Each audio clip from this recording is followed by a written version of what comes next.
ঘরে করেছিলাম চিকেন আকনি পোলাও। খেতে হয় ভীষণ টেস্টি। এই পোলাওটা সম্পূর্ণ আকনি দিয়ে তৈরি হয়, তার জন্য একে আকনি পোলাও বলা হয়ে থাকে। খুব সহজেই এটা আমরা ঘরে বানিয়ে নিতে পারি।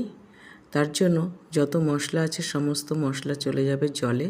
পেঁয়াজ আর রসুন খুব ভালো করে জাল করে এর মধ্যে চিকেনটা দিয়ে দিলে এর যে জলটা আছে এটাই এর আকনি। এটাকে ছেঁকে আমি পরিষ্কার করে রেখে দেব। আর এখানে বেরেস্তা করে নিচ্ছি। আর বেরেস্তা তুলে নিয়ে ওই মধ্যেই দিয়ে দিয়েছি এলাচ ফোড়নে, চিকেন, কাঁচা লঙ্কা, টক দই, গোলমরিচ দিয়ে খুব ভালো করে কষিয়ে নিতে হবে। আর চিকেনটাকে আমি 80% বয়েল করে নিয়েছিলাম। দিয়ে দিলাম আকনি। গ্রেভিতে খুব ভালো জাল উঠে গেলে তখন এখানে চালটাকে আমি আধা ঘন্টা বাসমতি চালকে ভিজিয়ে রেখেছিলাম।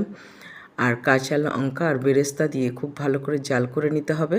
চালটা 80% কুক হয়ে গেলে জয়িত্রী জয়ফলের পাউডার দিয়ে দেবো আর বেরেস্তা দিয়ে খুব ভালো করে দমে বসিয়ে দেব।